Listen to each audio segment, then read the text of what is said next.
في البداية عشان غالبا متعرفنيش، أنا اسمي عبد الرحمن. كنت تخين طول عمري تخين، وخسيت حوالي 50 كيلو. نزلت من 117 وحاليا في ال66 67 في الرينج ده. من غير خدع، من غير حلول سحرية، أنا ظبطت الدايت بتاعي والتزمت بالتمرين في الجيم. حبيت أعمل الفيديو ده يوم 19 يوليو اللي فات عشان ده كان أول يوم نزلت فيه الجيم من سنتين، ومن بعدها ما قطعتش خالص تقريبا. على الرغم من ان الرحلة بيبقى فيها تفاصيل كتير، وجزء كبير من النجاح بيكون من الجانب الذهني والتهيئة النفسية وتنظيم عادات وأولويات كتير في حياتك ونمط معيشتك، إلا إن مش كتير بيهتموا بالجزء ده، وأغلب اللي يعرفوني بيبقوا عايزين يسألوني بس أنا باكل إيه وباخد إيه وبلعب إيه في الجيم.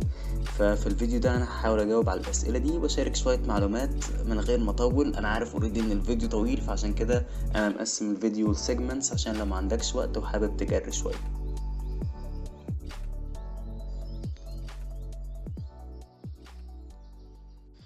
الساعة دلوقتي 6:30 تقريبا.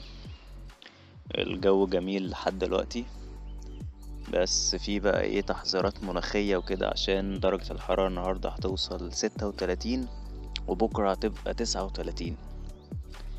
فدي حاجة مش طبيعية يعني. فأنا قلت بصراحة الواحد ياخد التمشية والجو حلو، وبالمرة كمان نتمرن في الجيم أول ما يفتح، عشان وقت الحر كده نبقى قاعدين مستخبين في البيت. بحاول على قد ما اقدر كل يوم اتمشى شوية، بيساعدني في التوتر الحقيقة. الفترة دي في امتحانات، وفي أزمة طاقة في أوروبا، والاقتصاد العالمي مش كويس، وبدور على شغل، بدأت شغلانة وبدور على شغلانة، ومكتب العمل ومكتب الأجانب، جو يعني ظروف جميل. فقلت أعمل إيه بقى؟ قلت بس إحنا نعمل فيديو. الأجواء مناسبة جدا والواحد وراه هم ما يتلم، فإحنا نعمل فيديو. لانه يعني مش عارف، انا حسيت ان ده هيبقى حاجة والله فعلا حقيقي، بدون انا حسيت ان هو ده الوقت المناسب ان الواحد ياخد حاجة زيادة، حاجة زيادة يعملها يعني. بس فان شاء الله ان شاء الله نتفرجوا يعني اهم حاجة هيبقى فيه الاكل والتمرين. والتمرين مش هنعرضه قوي انه مش مهم والله، والاكل برضه مش مهم، بس احنا اهو اي حاجة يلا. يا رب يعجبكم. برضو سبب مهم ان الواحد يحاول ينزل الصبح بدري، انه هو بيصور نفسه من الموبايل، يعني يبقى عدد قليل من الناس اللي هم يبقوا يشوفوه هو عبيط كده ففي حاجة مهمة برضو اهو، اول واحد ايوه انا عبيط بصور فيديو. المهم حاجة. انا دخلت في شارع زحمة ولا ايه؟ لان مفيش زحمة في البلد دي المفروض. فكرة مهمة بصراحة كنت حابب برضو اشير ليها، انه في اوقات كتير اما بنتوتر آه بنلجأ بقى ان هو ايه الكومفورت ايتنج، اللي هو ايه تاكل بقى حاجة حلوة. تاكل جيلاتي. طبعا بقول جيلاتي عشان ناس بتاكل ايس كريم، تاكل حاجة حلوة. المهم ايه تكسر لو انت عامل دايت او حاجة، تكسر كده وتخرف عشان تنبسط. المشكلة ان ده بيعمل فيدباك لوب كده، فتلاقي نفسك على طول جسمك ايه او يعني دماغك اول ما يجيله اي انبساط انبساط كده من الاكل او الحاجة الحلوة اللي بتاكلها، تقوم تقعد تكرر الموضوع ده. المشكلة انك برضه هتيجي في الاخر وهتحس انك مش زعلان من نفسك عشان بوظت الدايت مثلا، خصوصا لو انت بتعمل دايت او مهتم بالموضوع. فهتبقى ايه، عندك الدنيا، عندك المشاكل اللي انت فيها اللي مسببه لك توتر، وكمان مبوظ الدايت. واخد بالك؟ فحاول على قد ما تقدر لما يجيلك الفكرة دي اللي هو ايه، كل حاجة حلوة كده عشان بس لا لا ما تبوظش، انت ماشي كويس في الدايت فايه، كمل فيه. ما تخربش الدنيا اكتر يعني.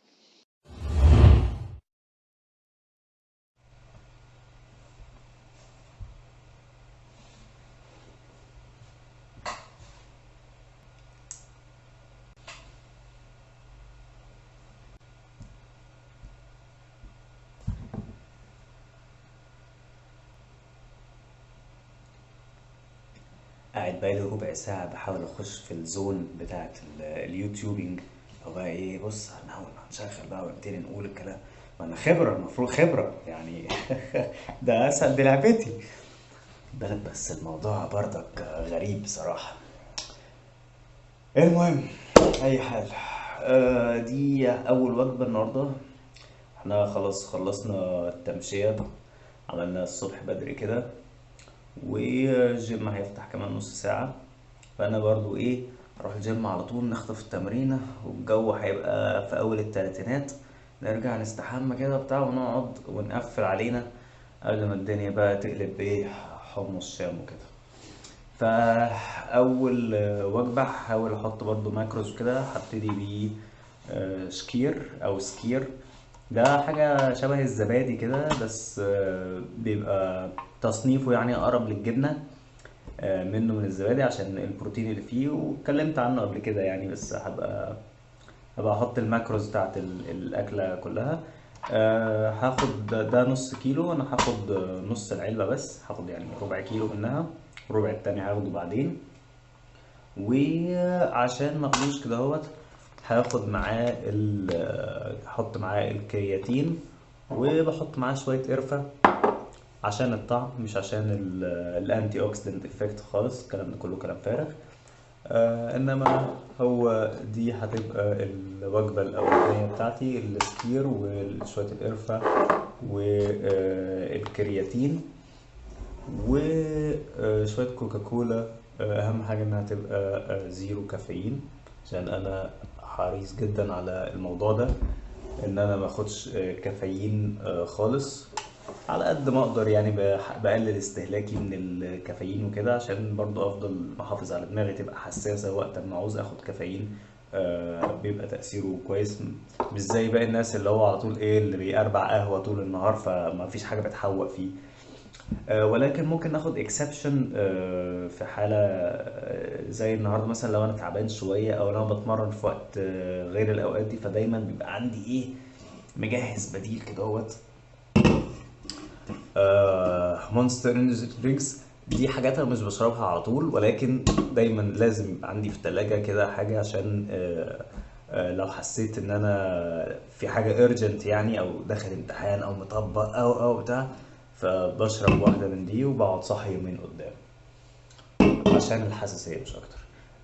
في الفويس، وهحاول اعمل فويس اوفر اقول فيه شويه معلومات كده عن السلو اكتنج بروتين، او ايه الحاجات الكويسه اللي ممكن اخدها قبل وايه اللي اخدها بعد. لانه بكل تاكيد اللي بعمله دلوقتي مش احسن حاجه، او مش افضل حاجه تتعمل، ولكن هنا بس اللي ممكن اقول لك ايه، في فرق خبره شويه، ان انا عارف ايه اللي ممكن اطنشه او ايه اللي لازم اركز عليه. ولكن انا ممكن لو ما استخدمتش السكير النهارده، كنت عشان هستخدم حاجه زي البروتين بودنج دهوت. الفرق بس هو في البروفايل بتاعهم، ده هيبقى البروتين اللي غالب فيه كازين، وده اللي غالب فيه او ده محطوط له واي بروتين.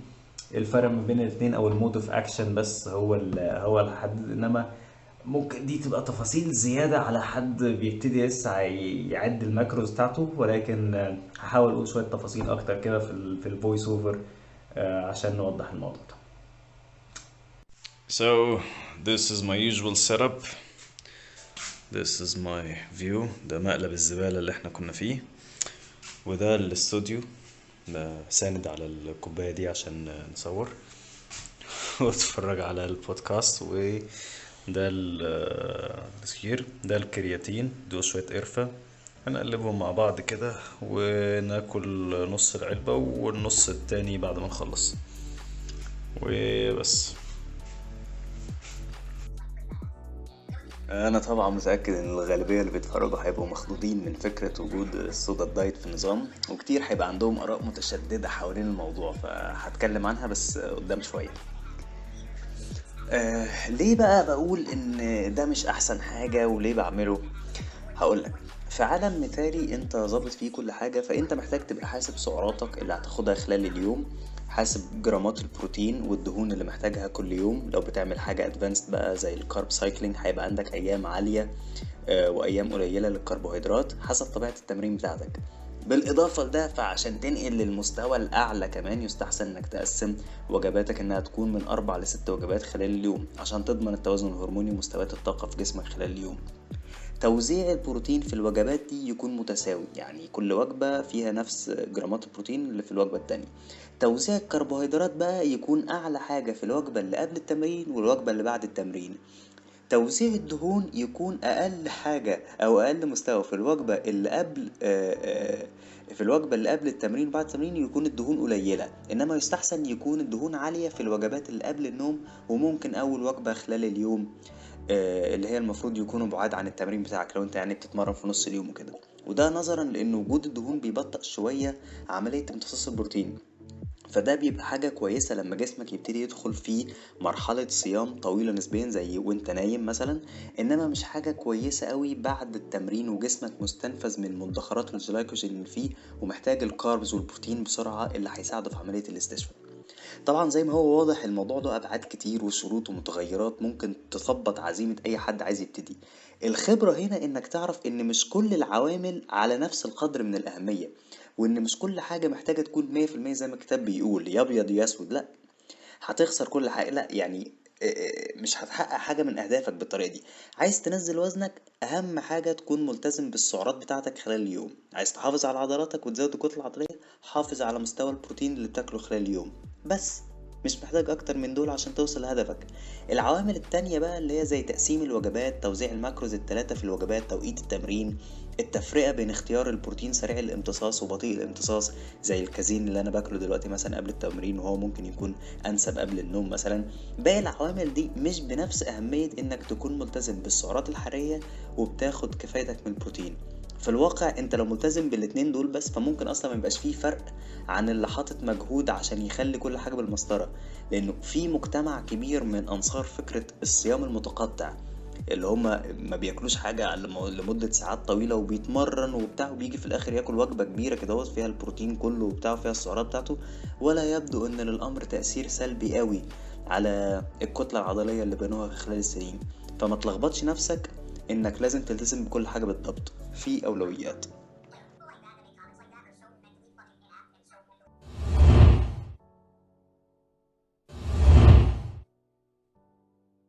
ووصلنا الجيم النهاردة هتمرن upper body. طول السنتين اللي فاتوا انا كنت بنزل الجيم 6 ايام في الاسبوع، فكنت بعمل تقسيمة اسمها push pull leg. ممكن تعمل عليها سيرش تعرفها. انما بعد ما نقلت هنا انا كل اللي مسموح لي بيه 4 ايام في الجيم بس، والسيشن بتبقى ساعة ونص والوقت ضيق، فعشان كده غيرت طريقة التمرين وبقيت بلعب upper body lower body. ففي يوم الابر انا بلعب صدر وكتف وظهر، في يوم اللور بودي بلعب بالدراعات ورجلين واكسسوارز بقى زي الفور ارمز والابس وكده. فالنهارده ابر بودي في الاول اهو احنا بنعمل تسخين خفيف، بهتم نسخن الكتف بالذات. بعد كده التمرين الاولاني البار الفلات، مش محتاج مقدمات، الكومباوند موفمنت تقريبا افضل تمرين لتطور عضلة الصدر بشكل عام. وانا بصراحة كنت مكسوف اشارك الاوزان اللي بلعب بيها نظرا لان اوزاني تراجعت مما كانت عليه وانا مقلبس شوية واقوى من كده، بس يعني قلت اوريكم الحقيقة يعني بدون تعديل. بعد كده بننقل على التمرين التاني وهو اللات بول داون اللي بيتارجت الجزء بتاع اللاتس او اللاتيسيموس دورسي او المجانس بالعربي. توفيرا للوقت بعمل له سوبر سيت مع الشولدر بريس، وبصراحة انا هتكلمكم هنا ان هو ده مش احسن اختيار، لان الشولدر بريس هنا بيركز على الفرونت ديلز او الكتف الامامي اللي هو لسه اوريدي كان شغال معانا واحنا بنلعب بالبار الفلات، فربما كان من الافضل ان نلعب حاجة للكتف الجانبي او الخلفي. احنا طبعا بنجري الصورة دي، مش السرعة العادية. وانا بعرض اخر مجموعة بس من كل تمرين بعمله، عشان ده بالتأكيد مش الوزن اللي ببتدي بيه يعني. اما بحس ان عايز اجيب بامب بعد اخر مجموعة، بعمل حركة المايو ريب اللي هي بلعب للفشل وبعد كده اقلل الوزن من غير راحة على طول، والعب تاني للفشل، وهكذا لحد ما احس باجهاد يوقف العضلة، عشان بس اجيب بامب احس بيه. التمرين الرابع هو اسمه لات براير. التمرينين دول بالتحديد انا بختارهم لان الفترة دي بركز على محاولة زيادة العرض في شكل ظهري، شكل عضلات ظهري. تطور عضلات الظهر بشكل عام بيبقى من ناحية العرض ومن ناحية السمك، ولكن نظرا لاهتمامي ان انا بالعرض، فانا بختار التمرينين دول اللي هو اللات بول داون واللات براير اللي بعمله دلوقتي. مؤخرا طبعا بقيت بعمل بول ابس واسيستد بول ابس، فدول برضو بيساعدوا في الحاجة اللي انا عايزها. وبرضو توفيرا للوقت بعمل له سوبر سيت مع التمرين الخامس وهو الباك فلاي عشان يتارجت عضلة الصدر. التمرين السادس هو انكلاين دمبل بريس. انكلاين عشان يتارجت زاوية مختلفة غير الفلات، ودمبل عشان لو في اسيمتري او لو في مثلا دراعك اليمين اقوى او الشمال اقوى، ممكن ما يبانش قوي وانت بتلعب البار، بس يبان مع الدمبلز، فانت تبقى عايز تبين الموضوع ده يعني وتركز عليه.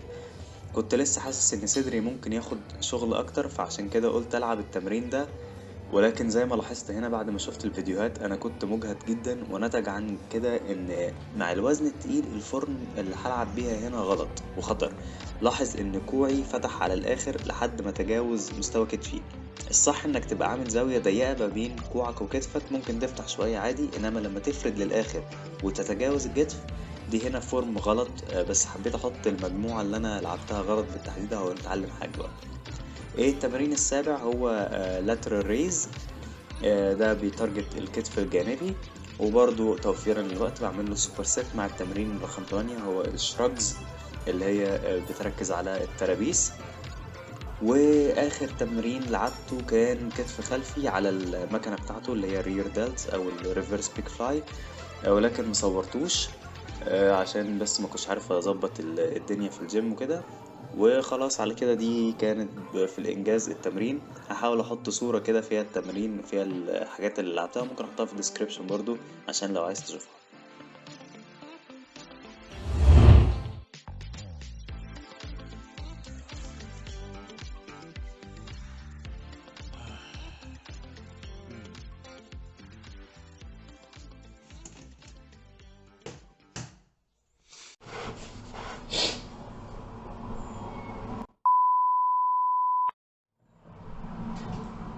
قاعد بظبط الكاميرا بقالي ساعة عشان اطلع حتة واحدة، واخد بالك؟ بس البتاع عامل يلا مش مهم. وبصراحة انا زهقت، فاحنا هنكتفي بهذه الزاوية. في نظام اكلي مصادر البروتين اللي بستخدمها هي صدور الفراخ، السردين، الديك الرومي، السمك المجمد، اللحمة اللي نادرا ما بلاقيها هنا للأسف، ولحوم الأعضاء بالتحديد الكبدة والقلب. القيمة الغذائية في لحوم الكبدة والقلب تتفوق على لحم العضلات اللي بناكله في المعتاد، مش بس في المحتوى البروتيني ولكن كمان في المايكرو نيوترينز اللي الجسم بيحتاجها، غير فوائد صحية تانية كتير ممكن تدور عليها.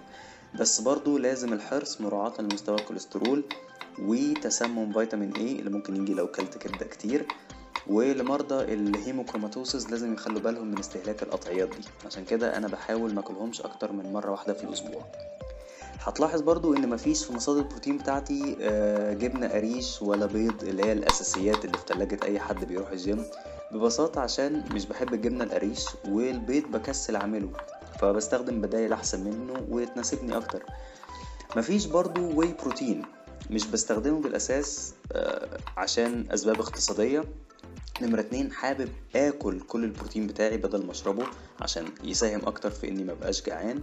نمرة 3 في اي مكان التلاعب بنسب البروتين شيء وارد جدا ومش بعيد عن المنتجات هنا. رابع حاجة وده العامل الأهم اللي ممكن مش واخد حقه، هي فكرة البايو افيلابيليتي بتاعت مصادر البروتين. بتفرق كتير، على الرغم من انك بالارقام ممكن تكون بتاخد جرامات بروتين او عامل نظام بتاخد فيه نفس كمية البروتين من الواي او من مصادر نباتية لو انت فيجن او فيجيتيريان، زي اللي بتاخدها من نظام زي اللي انا ماشي عليه ده اللي هو نظام مفتوح بياكل من اي حاجة يعني. الا ان عوامل زي الامينو اسيد بروفايل والبايو افيلابيليتي او مدى امتصاص الجسم للبروتين ده هترجح كافة الكواليتي سورسز زي اللحوم والاورجان ميت على الحاجات التانية، وعشان كده انا بستخدمه.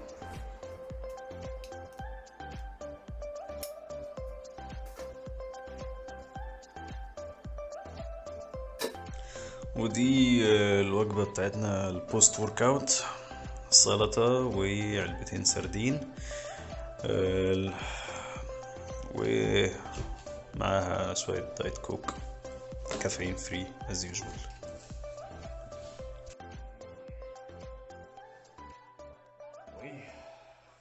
Time to eat.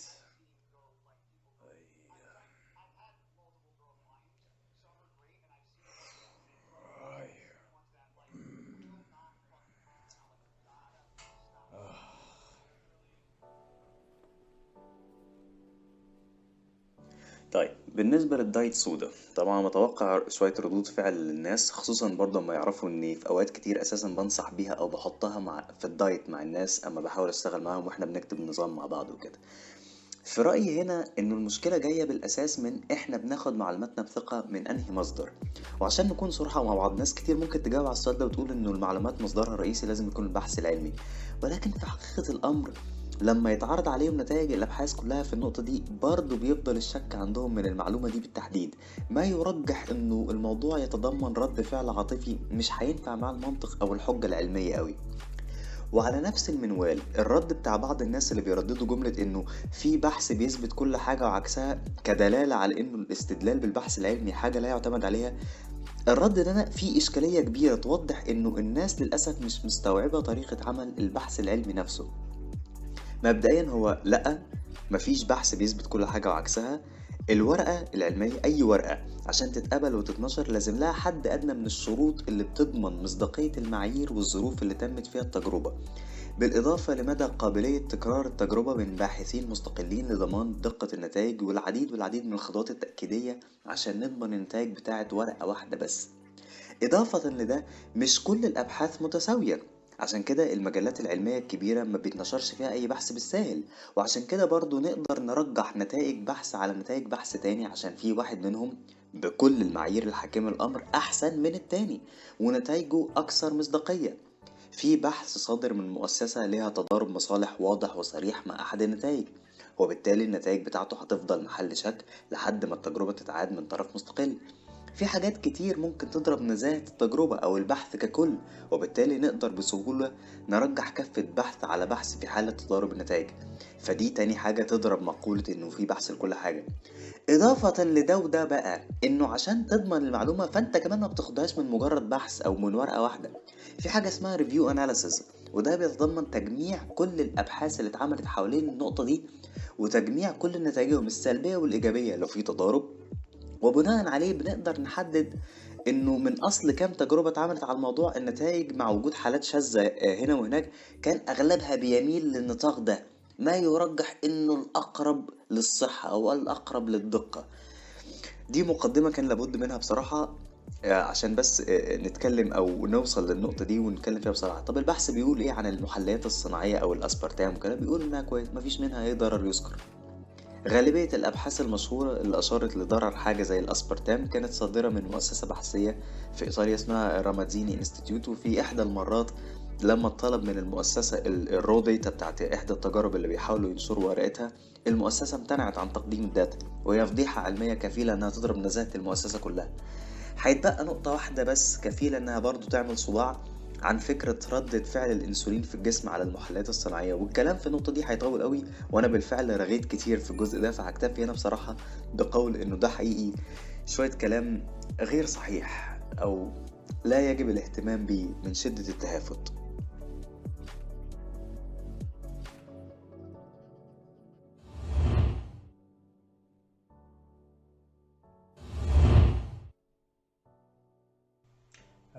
رجعت. دي الوجبة التالتة. من بعد الوجبة التانية بصراحة دخلت نمت شوية عشان انا صاحي من امبارح بحاول اذاكر ولسه عايز اذاكر تاني. فنمت حبة وحاول ما انامش كتير عشان ايه اليوم ما يتقلبش منك بالغلط. فالمهم برضو لسه الاكلة الكبيرة حطيتها في الاخر بالليل وقت ما هبقى جعان اكتر يعني. لكن دلوقتي اكلة تقعد شوية كده او تخلي الجسم يخشله بروتين، وهي بقيت العلبة بتاعت الاسكير دي 1/4 كيلو وشوية قرفة عشان الطعم. وزي المعتاد هحط الماكروز وكده في هنا زي ما بيعملوا بتوع اليوتيوب، حط الماكروز هنا والكالوريز هنا، خد بال حضرتك ازاي. يلا. بس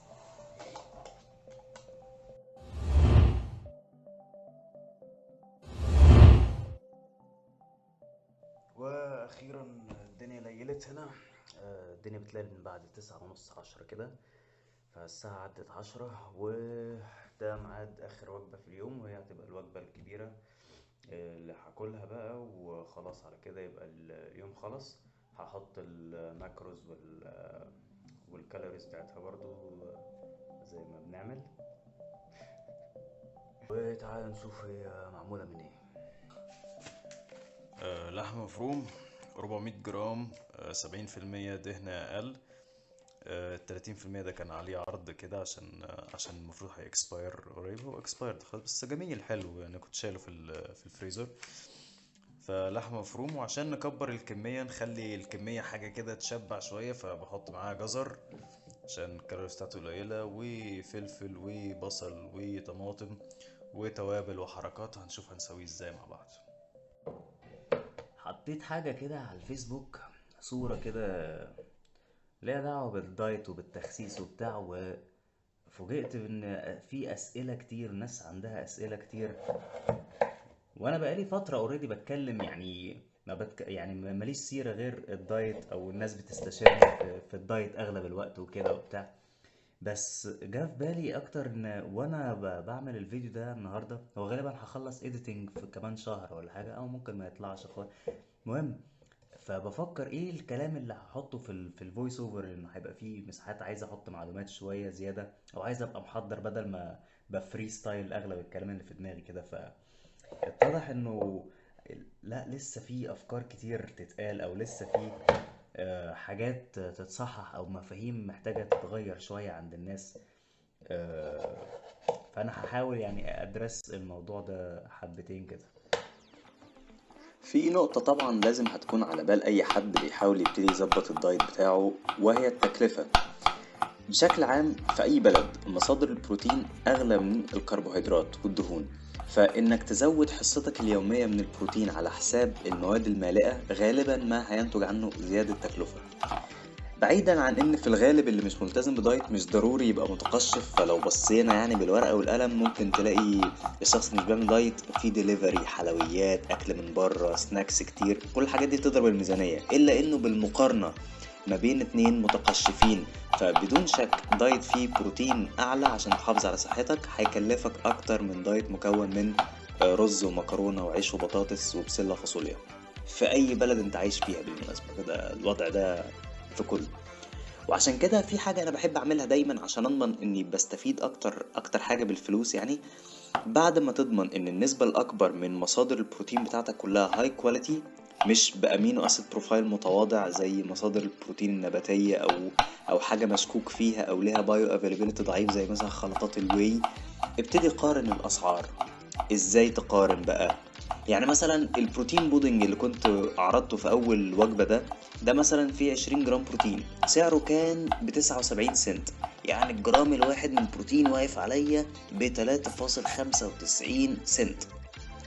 من بعد ما العالم اتشقلب الحال والحرب والتضخم والاسعار والكلام ده كله، العلبة زادت وبقت ب99 سنت، فاصبح الجرام الواحد واقف بحوالي 4.95 سنت. في المقابل مثلا لقيت حاجة تانية زي ميلك شيك كده من نفس الشركة المنتجة، سعره يورو و19 سنت، ولكن فيه 35 جرام بروتين. فلما تعمل الحسبة تلاقي ان الجرام واقف عليك ب 3 فاصل او يعني 3 سنت و4 من عشرة. يبقى الاختيار التاني ده اوفر، فهو ده اللي هستخدمه.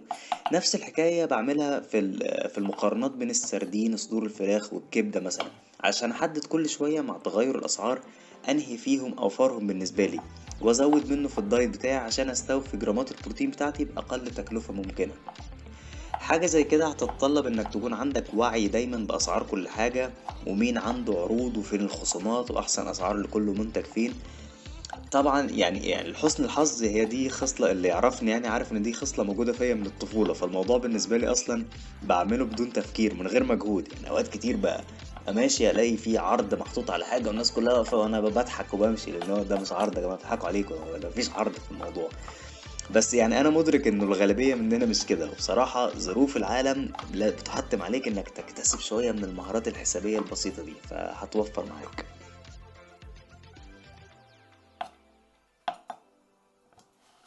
اول حاجه بخلي الجزر اغليه في ميه يعني عشان يبقى طري كده في الاكل. ما بهتمش قوي ان هو يقولك فيه شويه ايه المكونات اللي فيه، او لو فيه شويه فيتامينات يعني حقيقي الكلام ده مش ذو اهميه كبيره. وكده خلاص قربنا خلاص، وهطلعه وانزل مكانه باللحمه.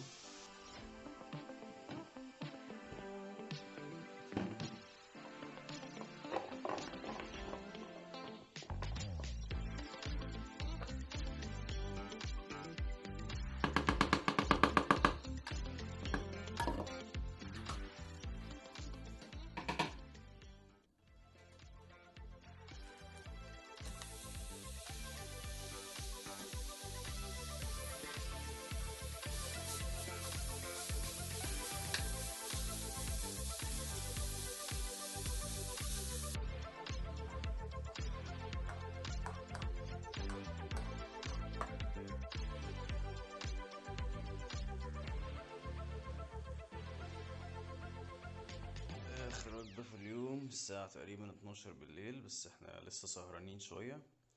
اتفرج ويوتيوب والحاجه الساعه، دايت الاتنين، والمروحه عشان الجو حر لما اتحرر، وبس على كده.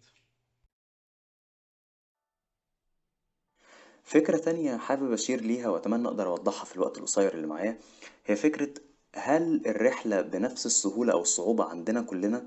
يعني هل أنا نجحت بس عشان حطيت مجهود ونتائجي أحسن منك بفضل مجهودي الأكبر، وأنت نتائجك أقل عشان مش مجتهد زيي؟ وبدون مواربة الإجابة لأ بالتأكيد.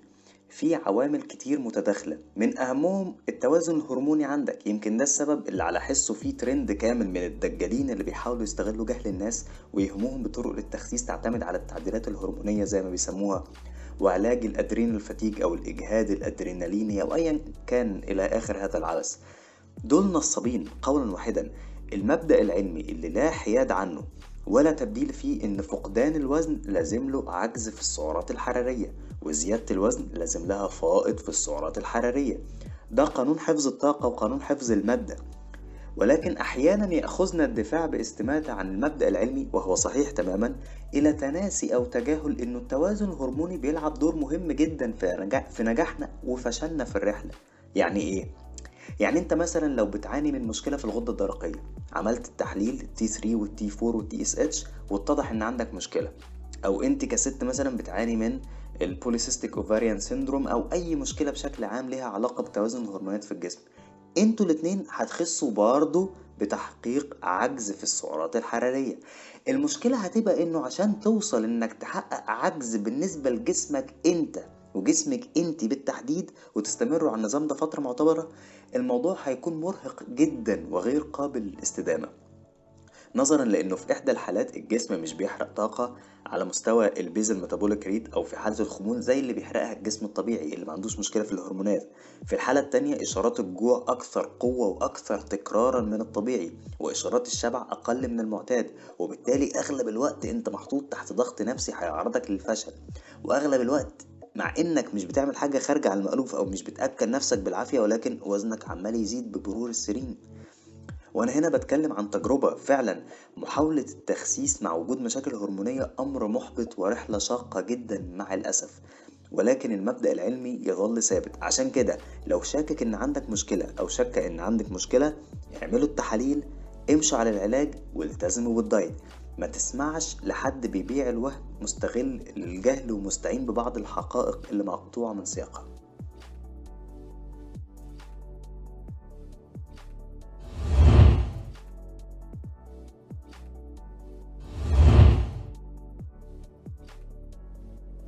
بس ده كان كل الأكل اللي أكلته النهاردة. هقعد أذاكر شوية لحد ما أنام، وبكرة يبقى يوم تاني.